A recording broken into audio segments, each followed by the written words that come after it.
آپ صلی اللہ علیہ وآلہ وسلم نے فرمایا کہ اللہ تعالیٰ نے مجھے جس علم و ہدایت کے ساتھ بھیجا ہے اس کی مثال زبردست بارش کی سی ہے جو زمین پر خوب برسے۔ بعض زمین جو صاف ہوتی ہے وہ پانی کو پی لیتی ہے اور بہت سبزہ اور گھاس اگاتی ہے، اور بعض زمین جو سخت ہوتی ہے وہ پانی کو روک لیتی ہے۔ اس سے اللہ تعالیٰ لوگوں کو فائدہ پہنچاتا ہے، وہ اس سے سیراب ہوتے ہیں اور سیراب کرتے ہیں۔ اور کچھ اور زمین کے بعض خطوں پر پانی پڑتا ہے جو بالکل چٹیل میدان ہوتے ہیں، نہ پانی روکتے ہیں اور نہ ہی سبزہ اگاتے ہیں۔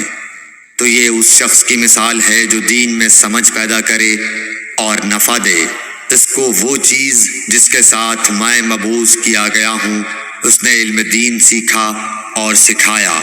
اور اس شخص کی مثال جس نے سر نہیں اٹھایا یعنی توجہ نہیں کی، اور جو ہدایت دے کر میں بھیجا گیا ہوں اسے قبول نہیں کیا۔ صحیح بخاری حدیث نمبر 79۔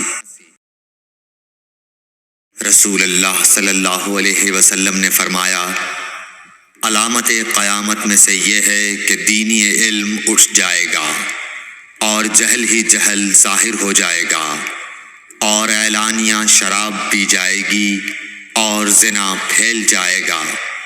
صحیح بخاری حدیث نمبر 80۔ رسول اللہ صلی اللہ علیہ وآلہ وسلم نے فرمایا کہ علامات قیامت میں سے یہ ہے کہ علم دین کم ہو جائے گا، جہل ظاہر ہو جائے گا، زنا بکثرت ہوگا، عورتیں بڑھ جائیں گی اور مرد کم ہو جائیں گے، حتیٰ کہ 50 عورتوں کا نگران صرف ایک مرد رہ جائے گا۔ صحیح بخاری حدیث نمبر 81۔ رسول اللہ صلی اللہ علیہ وسلم نے فرمایا کہ میں سو رہا تھا، اسی حالت میں مجھے دودھ کا پیالہ دیا گیا، میں نے خوب اچھی طرح پی لیا، حتیٰ کہ میں نے دیکھا کہ تازگی میرے ناخنوں سے نکل رہی ہے۔ پھر میں نے اپنا بچا ہوا دودھ عمر بن الخطاب کو دے دیا۔ صحابہ رضی اللہ عنہم نے پوچھا، آپ نے اس کی کیا تعبیر لی؟ آپ صلی اللہ علیہ وسلم نے فرمایا، علم۔ صحیح بخاری حدیث نمبر 82۔ حجۃ الوداع میں رسول اللہ صلی اللہ علیہ وسلم لوگوں کے مسائل دریافت کرنے کی وجہ سے منا میں ٹھہر گئے، تو ایک شخص آیا اور اس نے کہا کہ میں نے بے خبری میں ذبح کرنے سے پہلے سر منڈا لیا۔ آپ صلی اللہ علیہ وسلم نے فرمایا، اب ذبح کر لے اور کچھ حرج نہیں۔ پھر دوسرا آدمی آیا، اس نے کہا کہ میں نے بے خبری میں رمی کرنے سے پہلے قربانی کر لی۔ آپ صلی اللہ علیہ وآلہ وسلم نے فرمایا، اب رمی کر لے اور پہلے کر دینے سے کچھ حرج نہیں۔ ابن عمرو کہتے ہیں، اس دن آپ صلی اللہ علیہ وسلم سے جس چیز کا بھی سوال ہوا جو کسی نے آگے اور پیچھے کر لی تھی، تو آپ صلی اللہ علیہ وسلم نے یہی فرمایا کہ اب کر لے اور کچھ حرج نہیں۔ صحیح بخاری حدیث نمبر 83۔ نبی صلی اللہ علیہ وسلم سے آپ کے آخری حج میں کسی نے پوچھا کہ میں نے رمی کرنے یعنی کنکر پھینکنے سے پہلے ذبح کر لیا۔ آپ صلی اللہ علیہ وسلم نے ہاتھ سے اشارہ کیا اور فرمایا، کچھ حرج نہیں۔ کسی نے کہا کہ میں نے ذبح سے پہلے حلق کر لیا۔ آپ صلی اللہ علیہ وسلم نے سر سے اشارہ فرما دیا کہ کچھ حرج نہیں۔ صحیح بخاری حدیث نمبر 84۔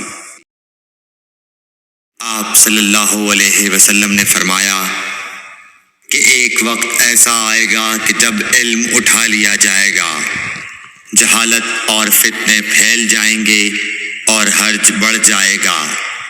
آپ سے پوچھا گیا کہ یا رسول اللہ، حرج سے کیا مراد ہے؟ آپ صلی اللہ علیہ وسلم نے اپنے ہاتھ کو حرکت دے کر فرمایا، اس طرح گویا آپ صلی اللہ علیہ وسلم نے اس سے قتل مراد لیا۔ صحیح بخاری حدیث نمبر 85۔ ہم سے موسیٰ بن اسماعیل نے بیان کیا، ان سے وہیب نے، ان سے حشام نے فاطمہ کے واسطے سے نقل کیا، وہ اسما سے روایت کرتی ہیں کہ میں عائشہ رضی اللہ تعالی عنہا کے پاس آئی، وہ نماز پڑھ رہی تھیں۔ میں نے کہا لوگوں کا کیا حال ہے؟ تو انہوں نے آسمان کی طرف اشارہ کیا، یعنی سورج کو گرہن لگا ہے۔ اتنے میں لوگ نماز کے لیے کھڑے ہو گئے۔ حضرت عائشہ رضی اللہ تعالی عنہا نے کہا اللہ پاک ہے۔ میں نے کہا کیا یہ گرہن کوئی خاص نشانی ہے؟ انہوں نے سر سے اشارہ کیا، یعنی ہاں۔ پھر میں بھی نماز کے لیے کھڑی ہو گئی، حتیٰ کہ مجھے غش آنے لگا تو میں اپنے سر پر پانی ڈالنے لگی۔ پھر نماز کے بعد رسول اللہ صلی اللہ علیہ وسلم نے اللہ تعالیٰ کی تعریف کی اور اس کی صفت بیان فرمائی۔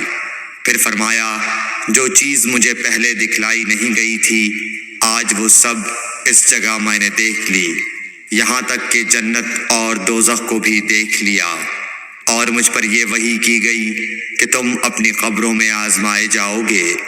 مثل یا قرب کا کون سا لفظ؟ حضرت اسما نے فرمایا میں نہیں جانتی۔ فاطمہ کہتی ہیں یعنی فتنہ دجال کی طرح آزمائے جاؤ گے۔ کہا جائے گا قبر کے اندر کہ تم اس آدمی کے بارے میں کیا جانتے ہو؟ تو جو صاحب ایمان یا صاحب یقین ہوگا، کون سا لفظ فرمایا حضرت اسما نے؟ مجھے یاد نہیں۔ وہ کہے گا وہ محمد اللہ کے رسول صلی اللہ علیہ وسلم ہیں، جو ہمارے پاس اللہ کی ہدایت اور دلیلیں لے کر آئے تو ہم نے ان کو قبول کر لیا اور ان کی پیروی کی۔ وہ محمد صلی اللہ علیہ وسلم ہیں۔ 3 بار اسی طرح کہے گا، پھر اس سے کہہ دیا جائے گا کہ آرام سے سو جا، بے شک ہم نے جان لیا کہ تو محمد صلی اللہ علیہ وسلم پر یقین رکھتا تھا، اور بہرحال منافق یا شکی آدمی، میں نہیں جانتی کہ ان میں سے کون سا لفظ حضرت اسما نے استعمال کیا۔ تو وہ منافق یا شکی آدمی کہے گا کہ جو لوگوں کو میں نے کہتے سنا میں نے بھی وہی کہہ دیا، باقی میں کچھ نہیں جانتا۔ صحیح بخاری حدیث نمبر 86۔